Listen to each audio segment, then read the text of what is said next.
Yesus, kau kebenaran yang menyelamatkanku. Kau memberikanku hidup dan pengharapan.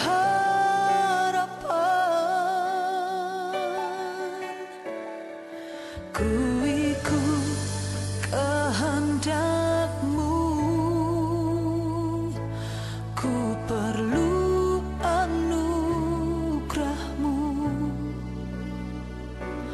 Ku nyatakan janjiku kepadamu.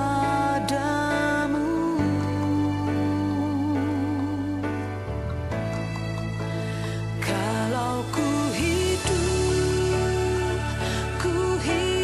bagimu, hatiku tetap menyembah-Mu. Dunia tak bisa menjauhkanku dari kasih-Mu. Selama ku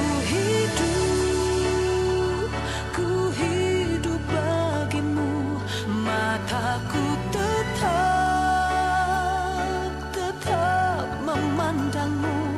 Dunia tak bisa menjauhkanku dari kasih-Mu.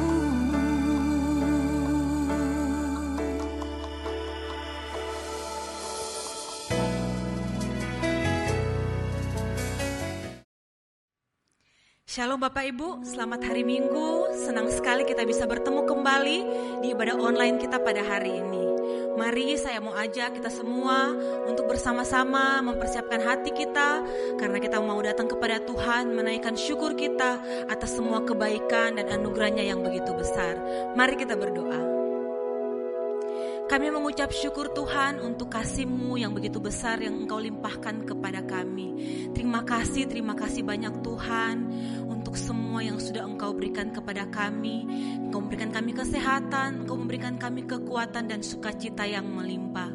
Saat ini Tuhan, dengan segenap hati kami, segenap jiwa kami ya Bapa, kami mau datang kepadamu, menaikkan pujian syukur kami Tuhan, biar Engkau dipuji dan disenangkan dalam pujian kami. Terima kasih banyak Tuhan Yesus, ini kami umat-Mu siap untuk memuliakan nama-Mu. Haleluya, amin.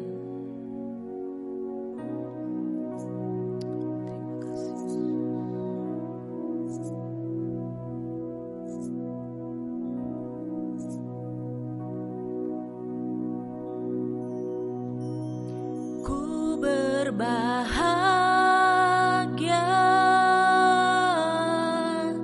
yakin teguh,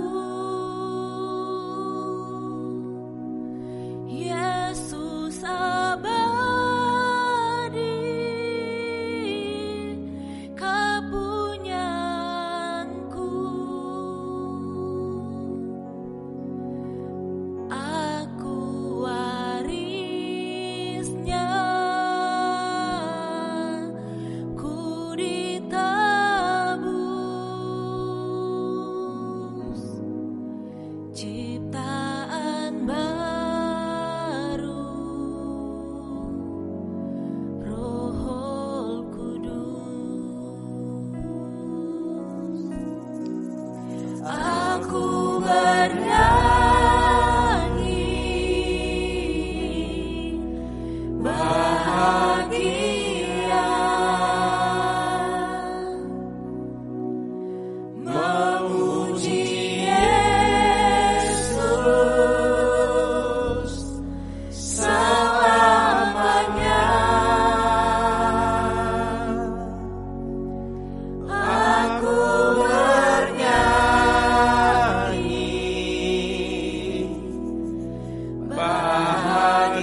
amat penuh suka surgawi melimpahiku,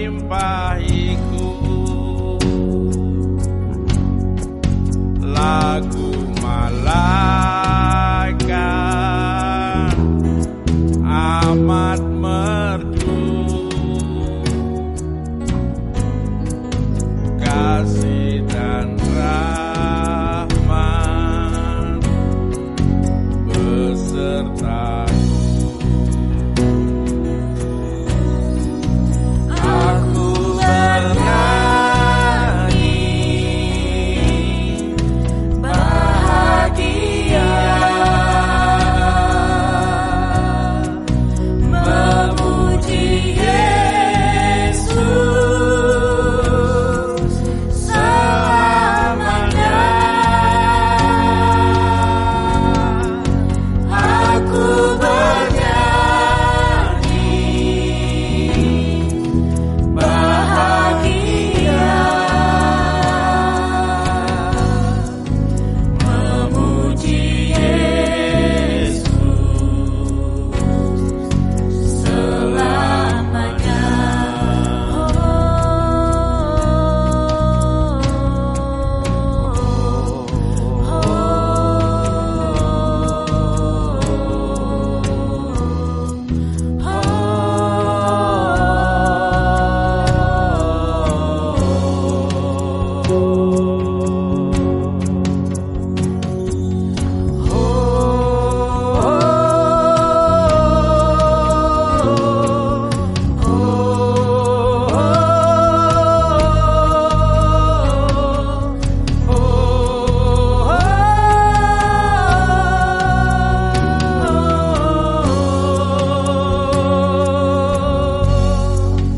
Aku serahkan diri penuh dalam Tuhanku, hatiku teduh sambil menyongsong kembalinya.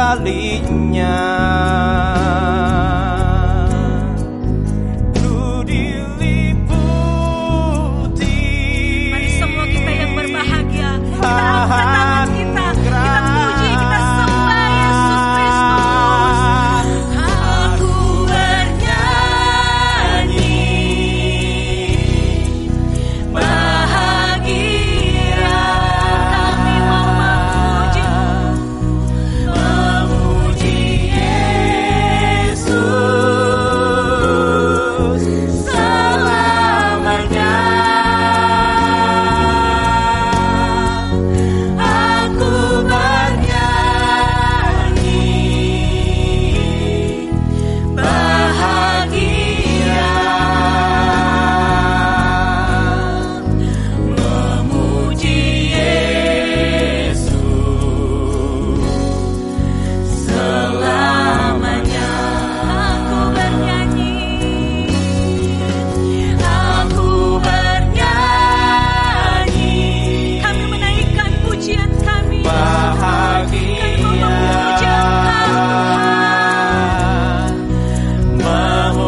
menjadi Raja di atas segala Raja, Tuhan di atas segala Tuhan, yang layak terima pujian penyembahan kami pada hari ini. Dengan sukacita kami mau lebih lagi memuliakan nama-Mu, dengan sorak-sorai kami mau meninggikan nama-Mu yang kudus. Di dalam nama Tuhan Yesus, mari kita yang mau memuji Tuhan, seia sekata meninggikan nama Tuhan, sama-sama kita katakan, amin.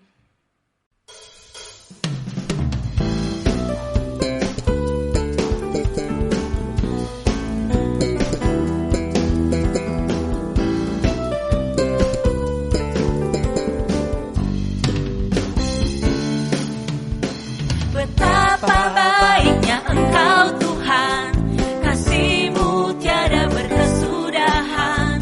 Betapa mulia kasih-Mu Yesus, jiwaku diselamatkan.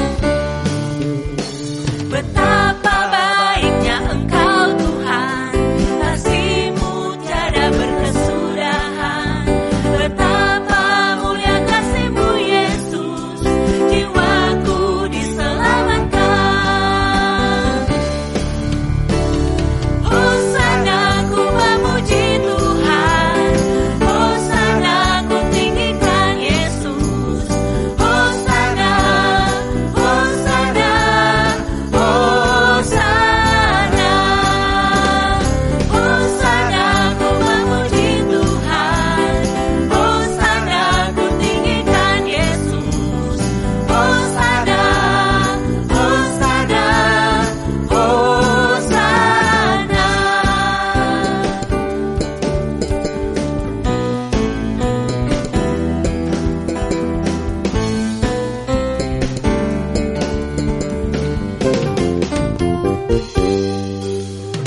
Betapa baiknya Engkau Tuhan, kasih-Mu tiada berkesudahan. Betapa mulia kasih-Mu Yesus, jiwaku diselamatkan. Betapa baiknya Engkau Tuhan, betapa baiknya Engkau Tuhan, kasih-Mu tiada berkesudahan. Betapa mulia kasih-Mu Yesus, jiwaku diselamatkan. Hosana ku memuji Tuhan, Hosana ku tinggikan Yesus. Hosana, Hosana, Hosana. Hosana ku memuji Tuhan, Hosana ku tinggikan Yesus. Hosana, Hosana, Hosana. Haleluya, Hosana bagi Yesus, Raja di atas segala Raja. Dia yang begitu baik, teramat baik, sangat baik bagi kita. Hari ini kita mau lebih lagi memuliakan nama Tuhan. Kita mau puji Dia, namanya yang kudus. Haleluya. Pujilah Dia yang berkuasa, pujilah agung namanya, pujilah hai segala bangsa, haleluya. Pujilah Dia yang berkuasa, pujilah agung namanya, pujilah hai segala bangsa, haleluya. Pujilah Dia yang berkuasa, pujilah agung namanya, pujilah hai segala bangsa, Hosana. Hosana ku memuji Tuhan, Hosana ku tinggikan Yesus. Hosana, Hosana, Hosana. Hosana, Hosana ku memuji Tuhan, Hosana ku tinggikan Yesus. Hosana, Hosana, Hosana. Hosana ku memuji Tuhan, Hosana ku tinggikan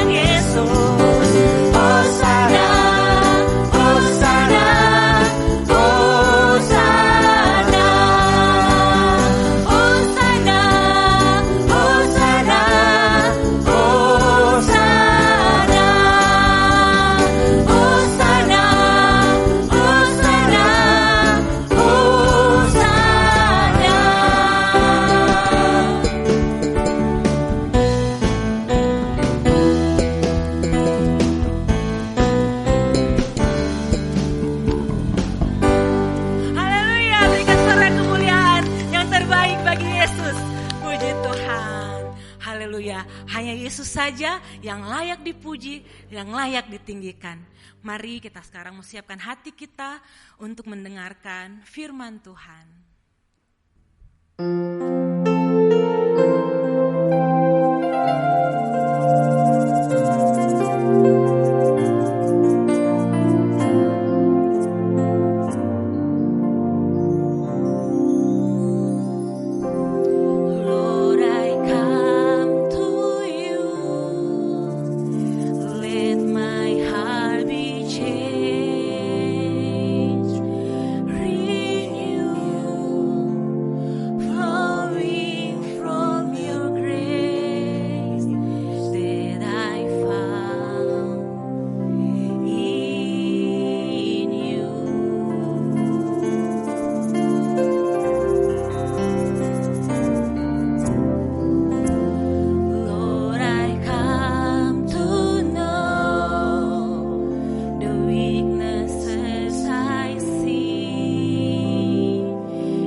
Bapa yang baik seperti Engkau.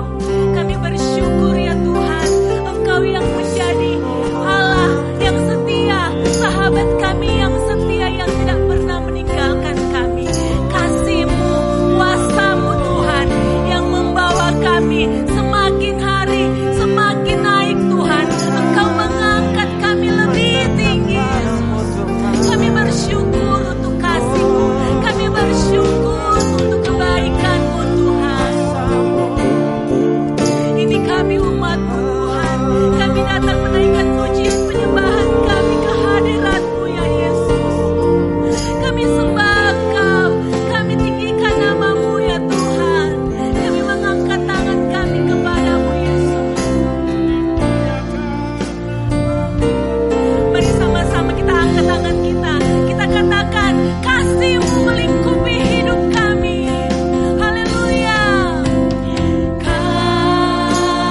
Saudara-saudara, hari ini atau kali ini saya harus menyampaikan betapa saya prihatin melihat berjatuhan jemaat kita yang terkena virus COVID ini. Jumlahnya tidak lagi sedikit, sudah beberapa puluh orang dari Kelapa Gading dan Palem. Saya juga mendengar berita di TV, bukan hanya di satu tempat, tapi seluruh dunia COVID ini begitu menggila atau mengalami tsunami penularan yang luar biasa. Karena itu mari kita berdoa. Kita berdoa sebelum kita masuk mendengar firman Tuhan. Kita berdoa tundukkan kepala. Bapa Surgawi, kalau kami masih hidup hingga saat ini, itu berarti Tuhan masih memberi kami kesempatan memenuhi panggilan Tuhan terhadap hidup kami, memenuhi tugas-tugas kami di dunia ini yang memang seharusnya kami tunaikan secara baik. Sadarilah kami Tuhan bahwa keadaan kami saat ini, jika sehat dan baik, bukan hanya untuk melewati waktu, melewati hari, atau hanya mengisi kehidupan, tetapi kami tahu ada tugas yang dibebankan kepada kami sebagai anak-anak Tuhan. Paling tidak kami harus mengabarkan Injil, kebenaran itu supaya banyak orang diselamatkan. Kali ini kami berdoa untuk kebenaran firman Tuhan, untuk membuka mata kami, untuk mengetahui betapa besarnya anugerah Tuhan buat kami yang masih ada. Dan betapa banyak manusia yang lalai untuk dapat bekerja sama dengan Tuhan, menangani, mengatasi kehidupan dan masalah-masalah yang ada. Bukalah hati kami, berikan kami hikmat untuk bisa memahami firman-Mu hari ini, dan berikan juga hamba-Mu hikmat untuk bisa menjabarkan, menjelaskan segamblang mungkin supaya dapat dipahami oleh jemaat Tuhan. Kami membuka hati untuk firman-Mu, dalam nama Yesus kami sudah berdoa. Amin. Saudaraku, salam sehat, salam menghargai anugerah Tuhan. Saya coba menghitung dari jemaat kita di GBI dan familinya yang terkena COVID itu hampir 35 orang lebih. Jadi jumlah yang sangat mengejutkan Bapak Ibu.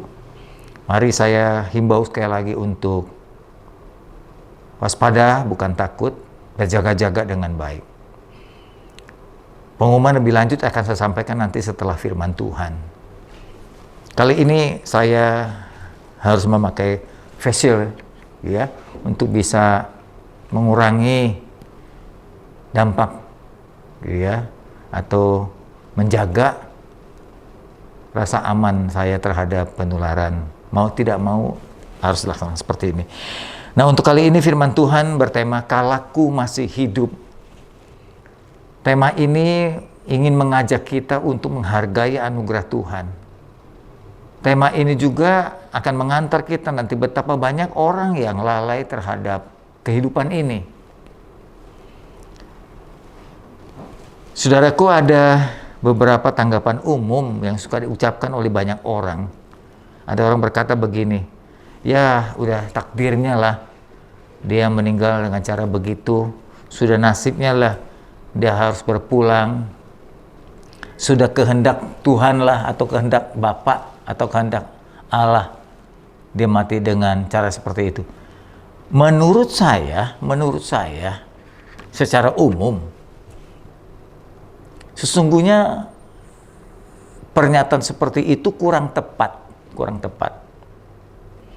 Mungkin anggapan itu muncul karena ada anggapan lain sebelumnya yang mengatakan bahwa umur kita itu di tangan Tuhan sepenuhnya. Nasib kita di tangan Tuhan sepenuhnya. Ini pun menurut saya masih kurang tepat. Akan saya coba jelaskan kepada saudara, sesungguhnya pernyataan itu kurang pas. dalam kehidupan kita ini ada keterlibatan kita dan tanggung jawab kita. Di satu sisi kita punya free will, kebebasan, tapi bertanggung jawab. Sisi lain ada otoritas Allah atau daulat Allah. Memang ada beberapa hal atau beberapa kasus bisa terjadi di luar dari kemampuan kita untuk menjaga, menata. Itu daulat Tuhan. Tapi sebagian besar dari kehidupan atau perjalanan kehidupan kita, itu sebetulnya adalah adanya keterlibatan kita atau ada bagian kita yang harus dikerjakan dalam kehidupan kita dari sebagian besar masa hidup kita ini. Sebetulnya terlalu banyak manusia berpulang sebelum waktunya. Jadi saya perkirakan, ini perkiraan saya tidak memberikan penghakiman. Ada banyak orang yang harusnya belum waktunya pulang, ya harus pulang. Padahal dalam jangkauan kemampuan manusia terlibat dalam kehidupannya, banyak yang harusnya belum waktunya pulang. Sehingga ada beberapa tugas dan panggilan Tuhan yang belum terpenuhi. Mengapa begitu? Mungkin ada orang berkata, bukankah saat kematian dan berpulangnya seseorang adalah keputusan Tuhan mutlak atau mutlak keputusan Tuhan?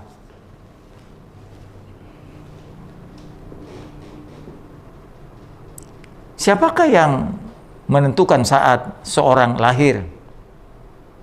Lahir di satu tempat, lahir dalam keluarga tertentu, lahir di kota tertentu, atau menjadi warga negara tertentu. Siapa yang menentukan kapan dia mati dan caranya dia mati?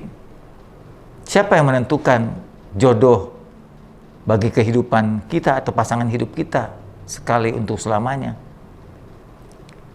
Siapa juga yang menentukan rezeki kita sebetulnya? Nah, kalau kembali kepada pernyataan tadi yang di atas bahwa semua itu tergantung sepenuhnya pada Tuhan, menurut saya adalah harus diluruskan.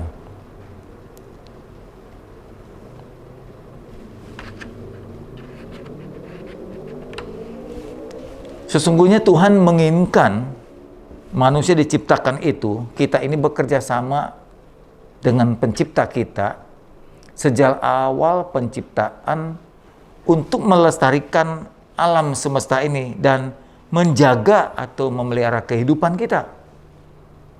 Saya akan buktikan di dalam kitab Kejadian pasal yang pertama ayat 26 sampai 28 berkata begini. Tuhan berkata, baiklah kita, jadi Allah yang jamak itu mengatakan, baiklah kita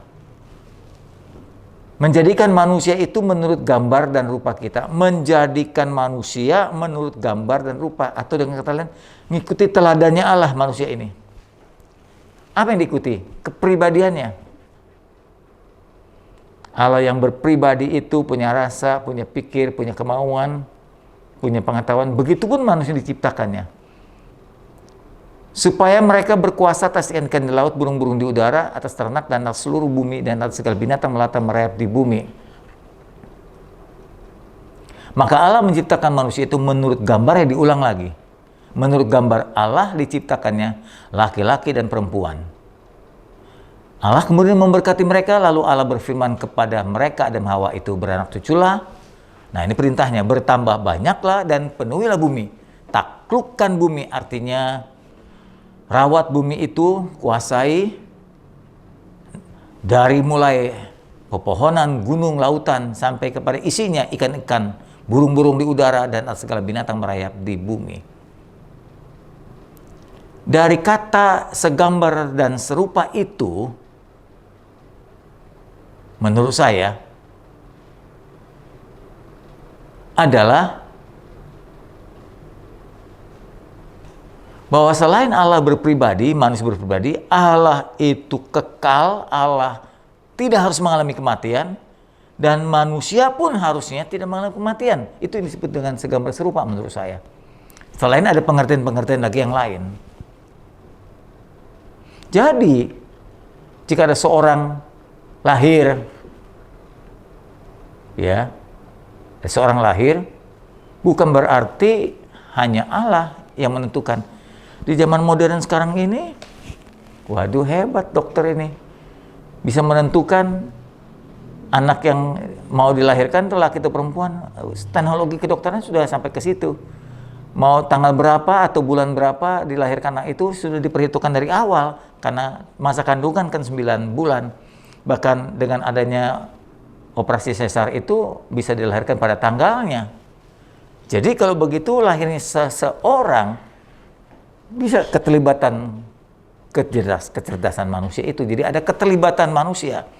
Itu sebabnya Allah berkata, Allah mengajak manusia untuk bekerja sama. Benarkah kalau hanya Tuhan saja menentukan seorang lahir, seorang meninggal, mendapat jodoh dan rezeki? Apakah semua tergantung sepenuhnya pada Allah? Saya rasa tidak, Ibu Bapak. Nah, di dalam firman Tuhan ini saya ingin perjelas bahwa betapa kita harus bertanggung jawab dan terlibat mau bekerja sama dengan Tuhan untuk menentukan jalan hidup kita. Karena itulah Tuhan memberikan kebebasan kepada kita yang bertanggung jawab. Memang, sekali lagi saya ucapkan, ada banyak kasus-kasus dalam kehidupan kita terjadi di luar kemampuan kita untuk menentukan. Namun terjadi seizin Tuhan karena daulatnya. Seperti terjadi bencana alam, seperti tsunami, gempa, dan beberapa hal lagi yang lain. Itu mungkin di luar kendali kita. Sampai saat sekarang manusia tidak bisa menebak kapan terjadi gempa, ya, yang disusul oleh tsunami itu. Kalau mendekatinya mungkin dalam hitungan beberapa menit bisa diberitahukan. Tapi jauh sebelum terjadi manusia belum bisa menerka. Makanya manusia tidak bisa terlibat banyak. Kalau lahirnya seseorang, meninggalnya seseorang, jodoh seseorang, rezeki itu hanya ditentukan 100% di tangan Tuhan, maka nanti ada kecenderungan setelah mengalami hal-hal tadi, meninggal, jodoh, rezeki, dan lahir, ada kecenderungan manusia akan menyalahkan Tuhan. Kalau apa yang didapatkannya tidak seperti yang diinginkannya. Contoh saja, umpamanya. Contoh soal jodoh, umpamanya begitu ya. Kalau jodoh kita buruk, Bapak Ibu, ya, padahal jodoh kan kita yang pilih. Kita jatuh cinta dengan siapa, lalu berpacaran dengan dia beberapa waktu lamanya, tahu sifatnya atau keadaannya, nanti jadi akan seperti apa kita harus tahu. Tapi setelah dapat dia, karena kita menganggap jodoh itu dari Tuhan, maka kita anggap itu baik. Ternyata jodohnya buruk. Lalu dalam doa kita berkata, Tuhan, kenapa kau berikan jodoh yang seperti ini? Gitu ya. Tuhan disalahkan. Tuhan bertanya balik, lalu yang menentukan jodoh itu siapa? Tuhan. Ya salah. Tuhan sesungguhnya memberikan batasan kecil saja. Contohnya Tuhan memberikan dalam suratan Korintus dikatakan Tuhan hanya memberikan perintah, carilah pasangan yang seiman. Ya, pasangan yang seiman. 2 Korintus 6 ayat 14 yang berkata begini, janganlah kamu merupakan pasangan yang tidak seiman atau seimbang dengan orang-orang yang tidak percaya. Harus seimbang. Sama-sama berimankan Kristus. Kalau bisa rohaninya jangan terlalu anjlok. Juga harus seimbang. Tuhan Allah hanya memberikan perintah. Cari pasangan seimbang. Selebihnya, nah itu kerjasama. Saudara mencari dengan matamu yang tajam, perhitunganmu yang tepat.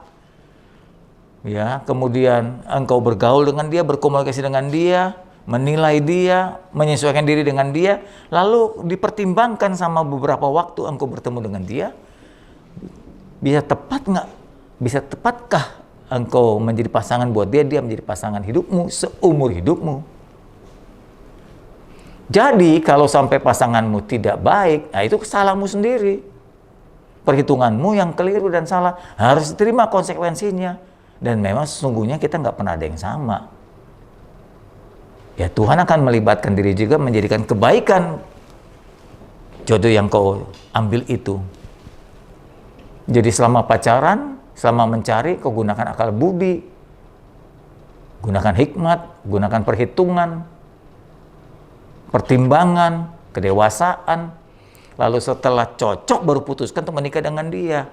Nah, jika tidak bahagia bukan Tuhan yang disalahkan. Karena jodoh itu bukan sepenuhnya di tangan Tuhan, tapi ada andil saudara dalam menentukan teman hidup itu. Kedua, tentang dilahirkan tadi. Kalau Anda dilahirkan mamanya dalam keluarga miskin, Anda dilahirkan dalam keluarga miskin, ya Anda kan berkata gini, loh kenapa saya dilahirkan di keluarga miskin? Wah Tuhan payah nih, mestinya saya dilahirkan di keluarga konglomerat, keluarga ningrat, supaya saya nggak susah begini, jadi saya nggak perlu kuliah, udah nikmati saja harta ayah saya yang triliunan begitu. Ya nggak bisa begitu Bapak Ibu. Kalau toh sampai kita dilahirkan dari keluarga miskin, bukan berarti menyerah. Setelah kita tumbuh, kita ikut berjuang bersama orang tua kita. Berusaha untuk bisa kuliah, belajar sebanyak mungkin, berjuang, berusaha, ubah nasib kita. Dari hidup yang susah, jadikan hidup yang bermakna, hidup yang berhasil. Itu akan mengubah keadaan kita. Jadi kita pun terlibat untuk menentukan nasib, tanda kutip, nasib kita ke depannya. Nah, dua hal sudah kita bahas. Kehidupan yang miskin dan jodoh kita. Tidak semua berada di tangan Tuhan, tapi atas kerjasama kita dan Tuhan, kita menentukan jodoh dan kita mengubah nasib kita, masa depan kita. Jangan salahkan Tuhan. Jangan salahkan orang tua. Sekali lagi, ubahlah nasib saudara. Ubahlah takdir saudara. Karena Tuhan memberi kesempatan untuk kita mengubahnya. Kemudian, tentang umur. Kalau ada seorang meninggal, karena ini, wah udah kehendak Tuhan. Wah, nanti dulu. Secara umum, atau hampir keseluruhan atau persentase yang besar dari hidup kita adalah tanggung jawab kita juga. Pendek dan panjangnya umur kita di dunia ini atas kerjasama Tuhan dan kita. Tuhan yang memberikan panjang umur, kita yang harus merawat hidup ini supaya umur itu betul-betul terjaga.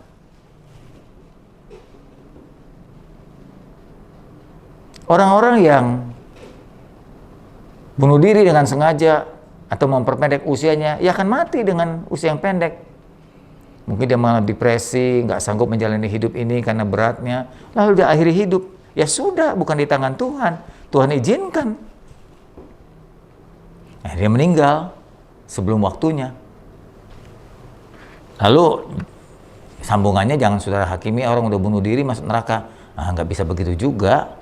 Saya juga nggak tahu, tapi kita biarkan saja Tuhan yang Maha Tahu itu akan menghakimi dengan cara yang sangat bijak. Kemudian, kalau Anda dan saya punya gaya hidup yang buruk, mamanya tidur nggak cukup waktu, tidur larut malam, mabuk-mabukan, suka minuman keras, perokok berat, pengguna narkoba. Ini kalau sampai meninggal dalam usia muda, jangan salahkan Tuhan. Jangan bilang, Tuhan yang menentukan, Tuhan kehendaknya begitu. Enggak. Orang itu tidak bisa merawat hidupnya dengan baik. Keterlibatan dia merawat dan tidak bertanggung jawab hidupnya, membuat hidupnya menjadi pendek.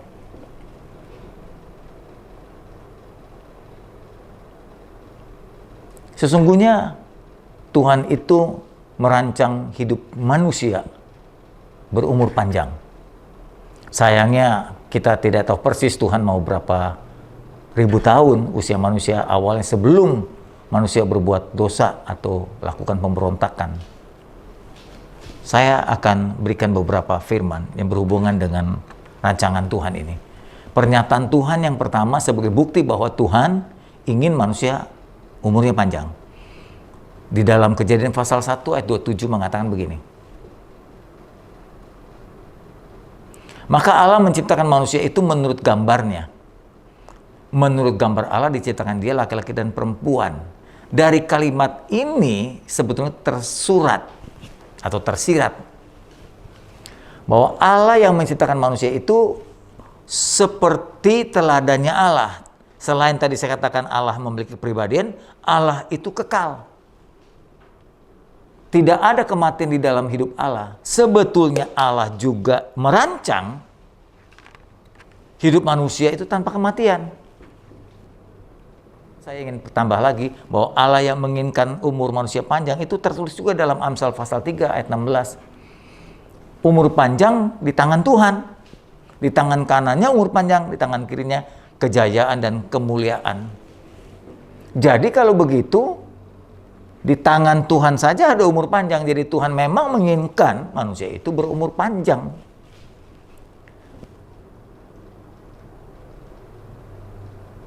Kemudian yang kedua, sebagai bukti bahwa manusia dirancang untuk umur panjang, Tuhan tuh menyiapkan pohon kehidupan.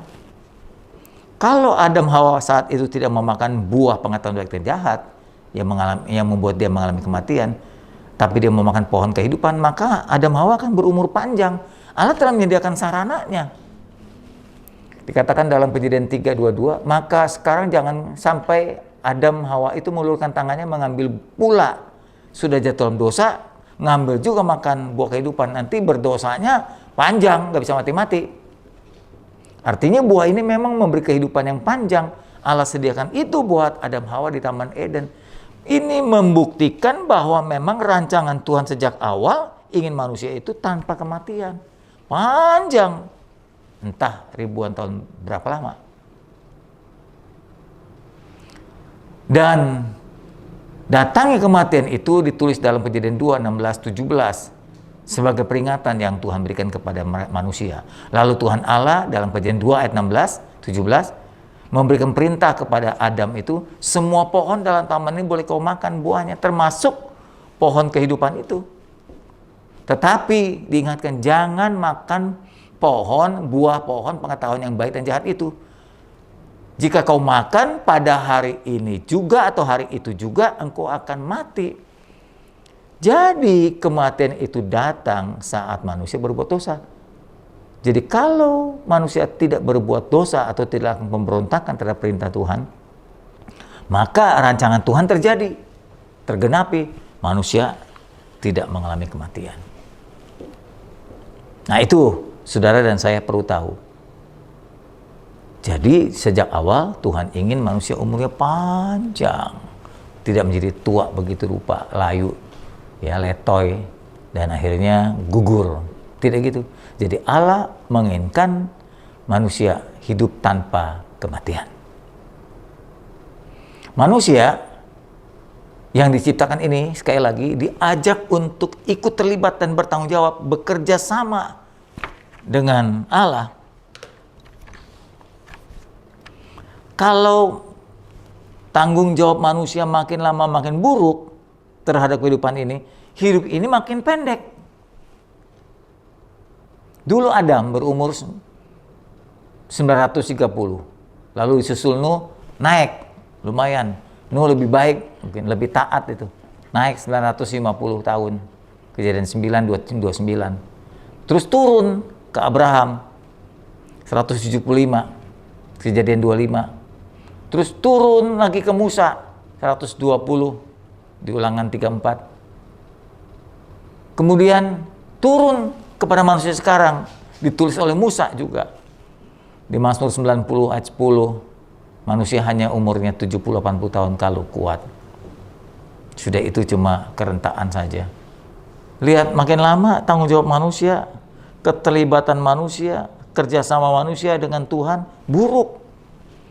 Akhirnya manusia sendiri yang menerima akibatnya. Hidup makin pendek, makin pendek. Mungkin gaya hidup manusia tidak bertanggung jawab. Ya, keserahan manusia membuat manusia makin tidak karuan terhadap alam semesta ini, maka terjadi ini.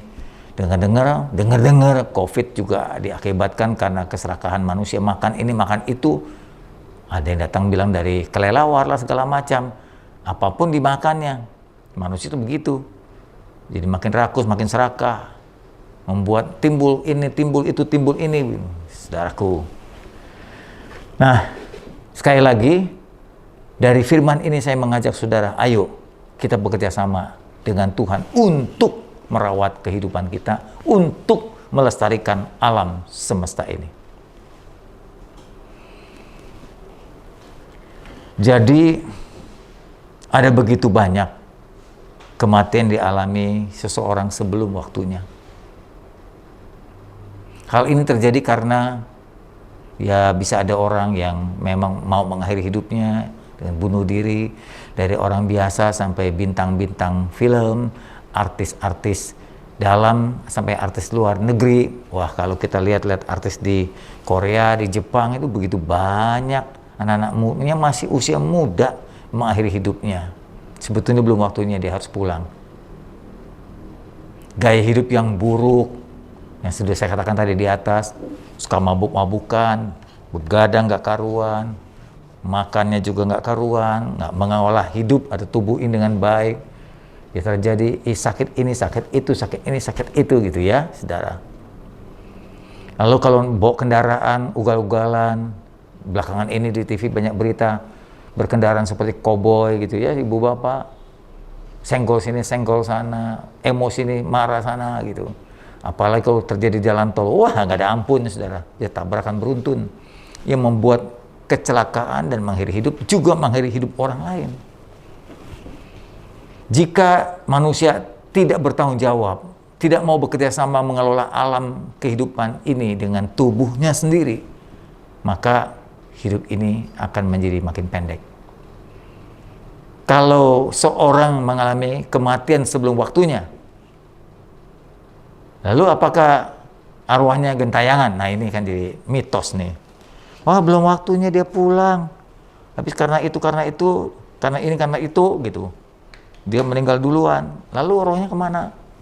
Kan gak diterima Tuhan. Nah itu kan mitos itu. Jadi ada orang berkata karena mati sebelum waktunya, pintu akhirat belum dibuka. Sehingga arwahnya nggak bisa masuk. Jadi pergi ke sana ke sini. Dan seterusnya. Yang itu jadi pemujaan berhala. Sebetulnya yang benar adalah mati cepat, mati lambat, mati menengah sama saja di hadapan Tuhan. Ya Tuhan izinkan. Dan Tuhan siapkan tempatnya. Kalau pulang ya Tuhan siapkan. Mau pulang cepat, mau pulang menengah, mau pulang lama, Tuhan siapkan tempatnya. Seperti Yohanes 14 ayat 2 mengatakan, di rumah Bapakku banyak tempat tinggal. Jika tidak demikian, aku akan mengatakannya. Kalau memang tidak ada, aku pasti beritahu dengan jujur. Tapi karena ada banyak tempat, sebab aku pergi ke situ untuk menyediakan tempat bagimu. Banyak tempatnya.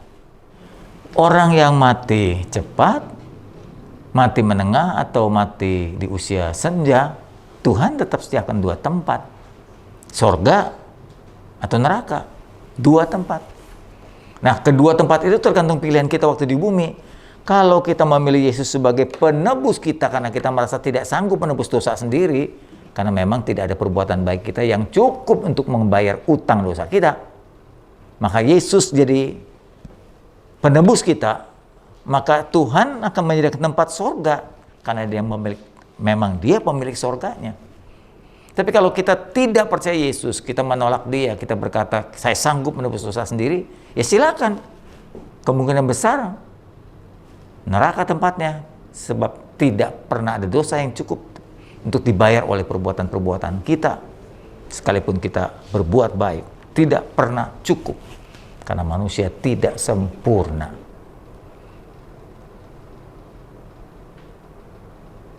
Jadi setiap orang yang berpulang, Tuhan sudah siapkan tempat, sorga atau neraka. Orang-orang yang telah menerima mengalami tempat di seberang sana atau di akhirat itu adalah dalam kitab suci disebutnya Lazarus.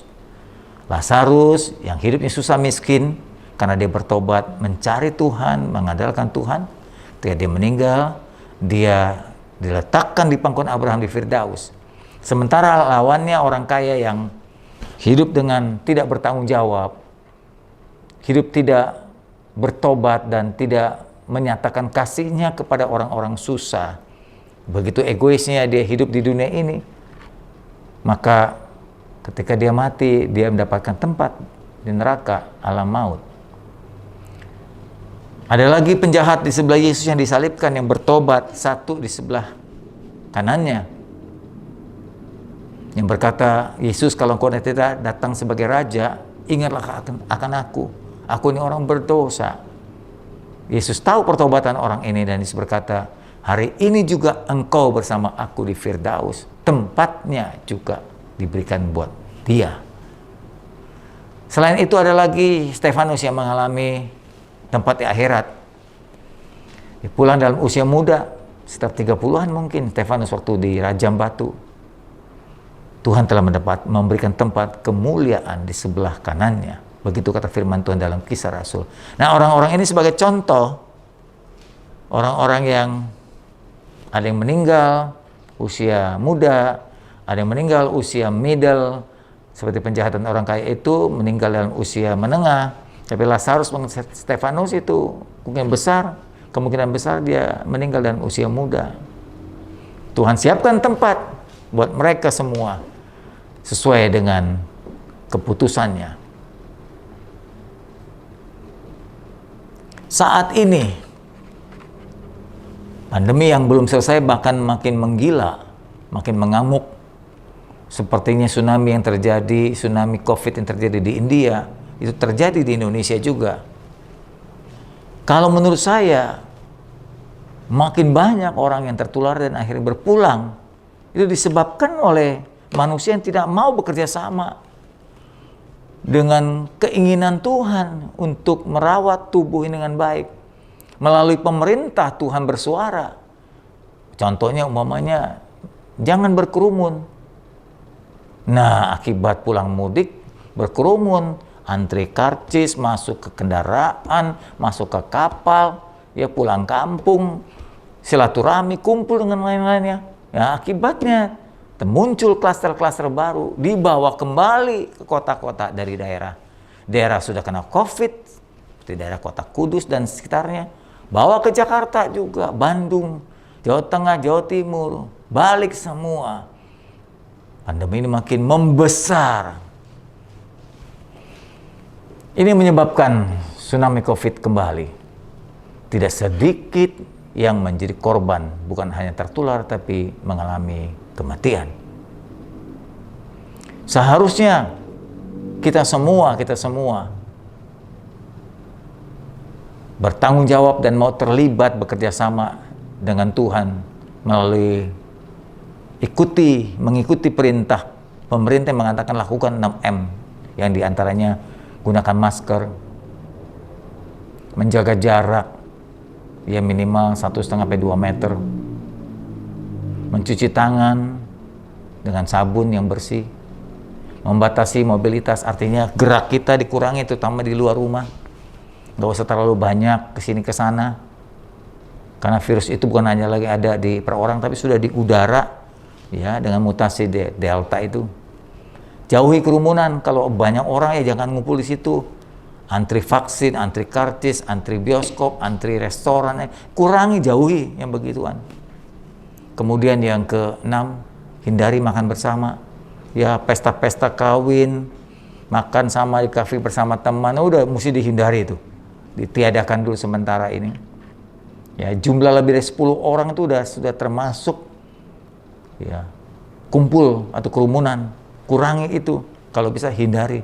Nah, 6 ini lakukan. Dengan kita melakukan berarti kita mau bekerja sama untuk merawat diri kita dan merawat orang lain, untuk menjaga diri kita, untuk menjaga orang lain dan menjaga keluarga kita juga. Kebanyakan keluarga tertular karena satu saja orang tertular, seisi rumah akan kena dampaknya karena kita tinggal bersama dengan anggota keluarga kita. Pelanggaran-pelanggaran terhadap aturan-aturan tadi membuat manusia menjadi korban dan cepat berpulang sebelum waktunya. Kalau seorang pulang sebelum waktunya, ya sebetulnya nggak ada masalah. Tuhan dengan tangan terbuka, asal dia sudah bertobat, oke, nggak ada masalah. Cuma kan tugas yang di bumi ini belum dipenuhi, panggilan-panggilan Tuhan terhadap untuk kita di dunia ini belum terselesaikan, belum ditunaikan, belum diselesaikan. Atau ya anggota keluarga kita mau tidak mau dilepaskan, ya. Nah, ini menjadikan sebuah kesedihan yang baru, ya, masalah yang baru.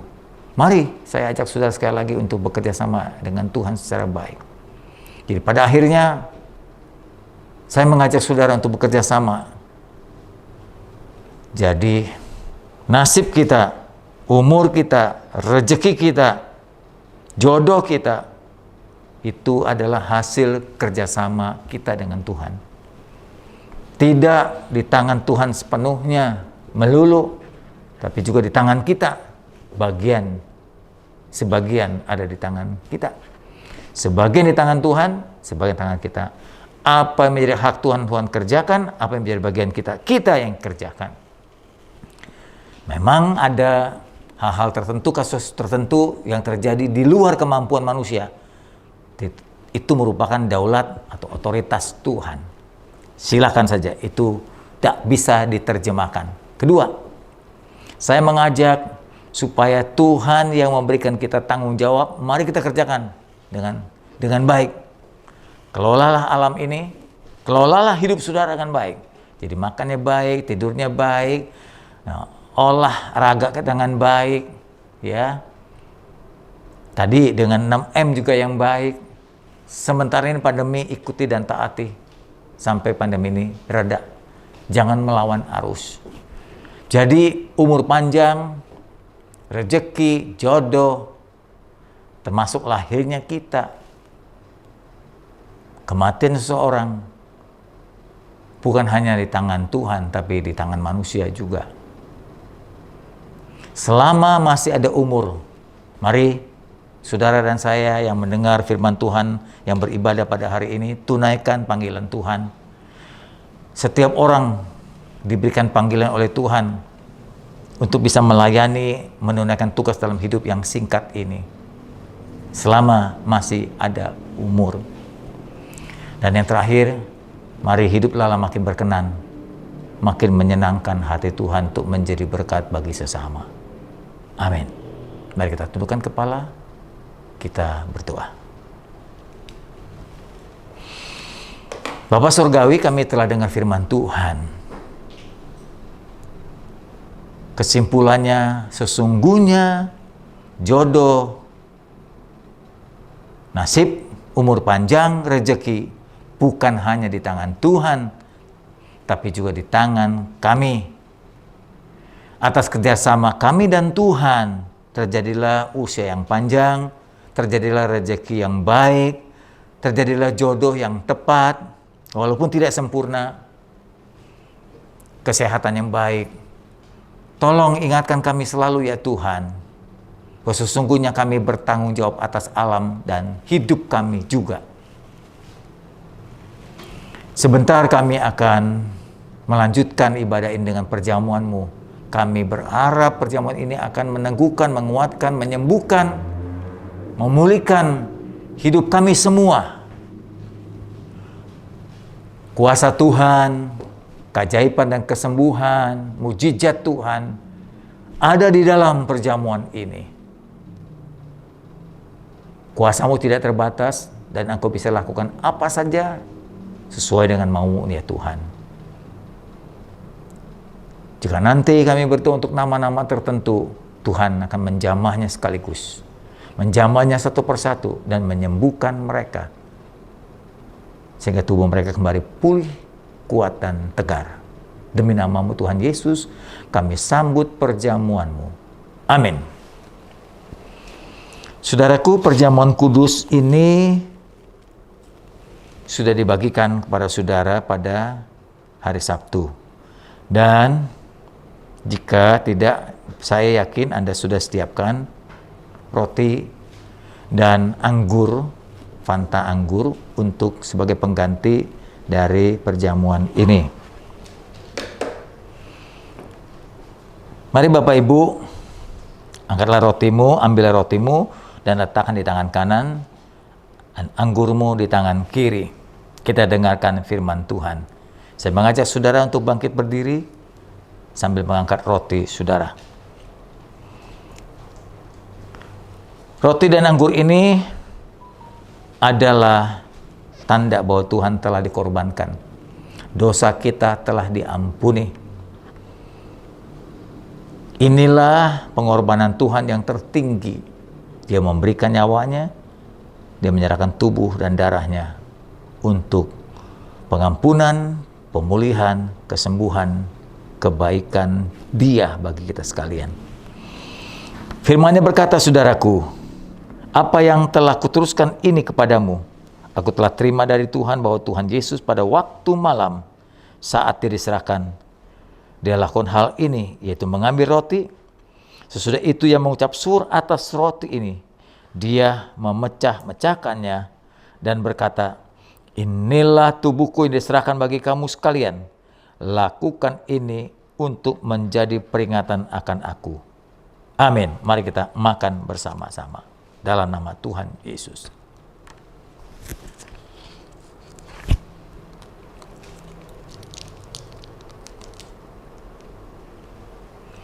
Lalu pindahkan cawan ke tangan kanan, dengarkan firman kembali.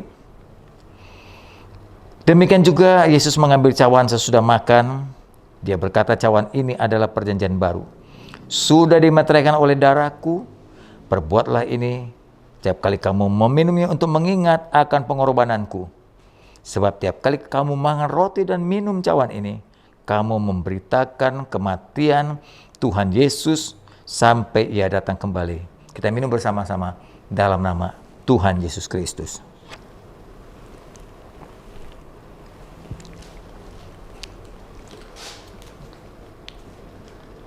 Mari kita tunduk kepala. Saya mengajak kembali saudara berdoa. Kali ini saya mengajak saudara berdoa untuk khususnya jemaat Tuhan yang sedang sakit, yang sedang isoman atau isolasi mandiri. Yang pertama saya berdoa untuk keluarga Papa dan Koko Juliana, keluarga Yanto dan Rosi, keluarga Farida, dan keluarga Alek yang sudah sembuh, untuk saudari Lili Sentike, untuk saudara Konong, saudara Adi, saudara Yosi, saudara Agustinus, kokonya Yuni, saudari Mimi, cici dan cihunya Melani, mama dan papa adik dan Dani, cicinya Deni, dan kemudian yang sakit, saudari Maria, saudara Jamie, Maria anak Bu Sinta, Jamie suaminya Wati, Parhaman suaminya Ibu Cynthia, Mama Abeng, Mama Hendra, Oma Sitompul mengalami berak, Mama Natalia yang mengalami mamanya Cencen, Mama dari Juliana Wati, Ibu Wawa, Mama dan mantunya Ibu Sonai. Kita berdoa buat mereka. Tuhan, kami bawa mereka yang sedang isoman, yang sedang dirawat di rumah sakit, yang sedang mengalami isolasi mandiri akibat dari virus COVID. Tuhan, kami sangat percaya darah Tuhan, bilur Tuhan menjamahnya. Jamah keluarga Papa dan Koko Juliana, jamah Yanto, Papa mamahnya, Yanto dan Rosi serta Nicholas, jamah keluarga Farida, Ook dan anak-anak lain. Tuhan pulihkan lebih sempurna keluarga Alek, jamah Lili Sentike, saudara Konong, saudara Adi, saudara Yosi, saudara Agustinus, kokonya Yuni, saudara Mimi, istri Julius, cici dan cihunya Ibu Melani atau saudara Melani, mama dan papa adik-adiknya saudara Dani, cicinya Deni. Tuhan, mereka sedang isolasi mandiri. Biarlah obat-obatan vitamin yang ada nasihat dokter, istirahatnya mereka akan menyembuhkan mereka secepatnya. Dalam nama Yesus, yang positif menjadi negatif dalam beberapa hari ke depan. Kami percaya makin lama tubuh mereka makin kuat, tubuh mereka makin tegar, tubuh mereka makin hebat, makin sehat, dan akhirnya mereka dipulihkan, disembuhkan dari virus ini. Virus ini dihancurkan oleh darah Yesus melalui vitamin, makanan, istirahat, sinar matahari, dan berolahraga. Tuhan tolong saudara kami ini. Bahkan ke depan kami berdoa untuk Maria yang mengalami demam berdarah, Jamie yang mengalami stroke, Pak Rahman, Pak Mama Abeng, Hendra, Oma Sitompul, Mama Natalia, Mama Cencen, Mama Laura, Mama Juliana Wati, Saudari Wawa, Mama dan mantu Sonai dijamah Tuhan dari sakitnya. Sekalipun mereka mungkin telah usia senja, tapi Tuhan memberikan kekuatan ekstra. Bilur Tuhan pun menggantikan sel-sel yang rusak akibat penyakit. Darah Yesus menjamah mereka. Kekuatan keajaiban Tuhan turun atas mereka, memulihkan mereka, menolong mereka. Anak-anakmu ini boleh sembuh, tubuhnya makin kuat makin hari, makin tegar makin hari, makin segar, makin hari menjadi makin sehat, dan akhirnya mereka pulih sembuh secara total. Dalam nama Yesus kami sudah berdoa. Tuhan, bagi kami yang sehat, terus lindungi ya Tuhan. Jika ada virus yang datang menyerang, maka kuasa Tuhan, bilur Tuhan, imun yang ada dalam tubuh kami menolaknya, menghancurkannya, sehingga kami tetap hidup dalam keadaan baik sehat. Bantu kami untuk bisa mentaati prokes yang benar ya Tuhan. Jika kami terpaksa harus bekerja keluar, lindungilah kami dengan darah Tuhan. Terima kasih Tuhan. Jaga dan lindungi keluarga besar kami. Dalam nama-Mu Tuhan Yesus kami telah memohon. Kami titip doa untuk tenaga medis, dokter, perawat-perawat yang ada di setiap rumah sakit di Indonesia ini. Mereka telah berjibaku, mereka berjuang, boleh dikatakan mereka menyambung nyawa. Tolong lindungi mereka. Keluarga Sinta dengan anak-anaknya, tim dan teman-temannya, lindungi ya Tuhan. Dalam nama-Mu Tuhan Yesus kami telah meminta. Haleluya. Amin. Saudaraku, ibadah hampir selesai. Sebelum saya menutup ibadah ini, saya sampaikan beberapa pengumuman. Yang pertama, ikutilah doa malam. Saya sering berkata doa juga merupakan nafas. Jadi nafas itu tidak perlu disuruh Bapak Ibu. Saudara nggak usah disuruh nafas sendiri. Jadi saudara pun tidak perlu didorong, diingatkan berulang-ulang untuk berdoa. Jadi kalau diumumkan doa, dicatat di kalender saudara. Dengar baik-baik ya, tolong catat Bapak Ibu. Doa malam mendatang bulan Juli itu tanggal 9. Tanggal 9 adalah doa malam jam 7 melalui Zoom. Jadi artinya dimanapun saudara ada, bahkan di luar negeri pun, Anda bisa mengikuti doa ini. Jadi tidak ada alasan saya di luar kota, saya sedang bekerja, bisa. Bahkan sambil di mobil pun bisa sebetulnya. Ya, perlu hati-hati saudara. Nah, kemudian ibadah wanita, yaitu Jumat juga tanggal 16 Juli. Jam 7 malam. Jadi setelah doa malam, terus ibadah wanita, terus doa malam lagi nantinya. Ya, ada ibadah wanita lagi gitu. Nah, saudara, saya berharap saudara mestinya tergerak. Kalau saudara keluarganya aman-aman saja, terus kemudian mendengar jemaat lain, kurang lebih saya itu hampir 30 lebih saudara yang terkena virus COVID, walaupun ini masih merupakan gejala, tapi tetap perlu doakan. Jadi Anda yang beruntung sehat, mestinya berlutut di kaki Tuhan untuk memohon kesembuhan bagi saudara-saudara kita. Ya, jadi kalau saudara sendiri gak punya masalah, orang lain punya masalah, itu didoakan. Jadi Anda hadir sangat dibutuhkan doanya. Kedua, saudaraku, saudara bisa memberikan persembahan karena sudah 1 tahun lebih kita tidak pernah memberi persembahan langsung. Saudara bisa memberikan ditransfer, ya. Persembahan saudara nanti ada pengumumannya tersendiri, disampaikan oleh sekretariat gereja. Nanti ada pengumuman, Anda tinggal buka linknya saja. Ada nomor rekening yang sudah bisa berikan persembahan minggu ibadah, persembahan perpuluhan, atau mungkin persembahan hamba-hamba Tuhan di daerah. Kita tetap lakukan itu tiap bulan, saudaraku. Ya. Kemudian dimohon untuk tetap tinggal di rumah. Jika tidak ada hal yang penting, nggak usah keluar, saudara. Kalau nggak ada yang penting, nggak usah keluar. Ya, rumah saudara menjadi perlindungan buat saudara. Kemudian, saudaraku, ada titip pesan penggunaan plastik kalau bisa dikurangi, saudara. Penggunaan plastik dikurangi, ya, dari mulai sedotan, kantong, kresek dikurangi, karena plastik tidak bisa hancur dalam tanah dan tidak bisa hancur di lautan.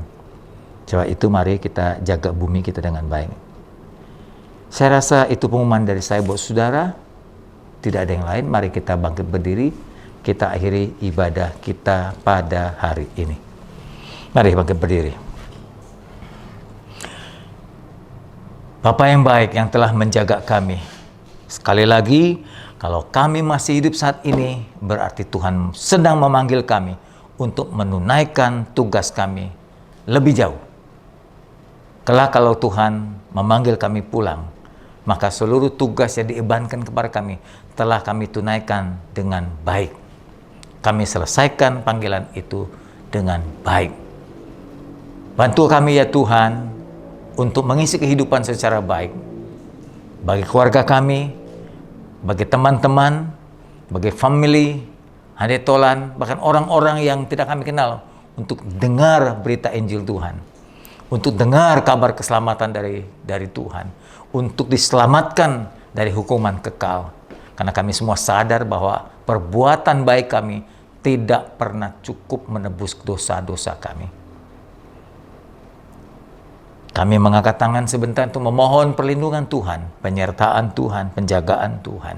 Mari saudara-saudaraku, Bapak Ibu sekalian, angkatlah kedua tanganmu, terimalah penyertaan perlindungannya. Di dalam kasih Bapa yang besar, cinta Tuhan Yesus yang tidak pernah berubah, kekuatan Roh Kudus yang selalu menyertai, menjaga, melindungi kita tiap-tiap hari, minggu, dan sampai selama-lamanya. Haleluya. Amin. Selamat hari Minggu, saudara. Tetap jaga kesehatan saudara. Shalom. Kalau ku hidup bagimu, hatiku tetap menyembahmu. Dunia tak bisa menjauhkanku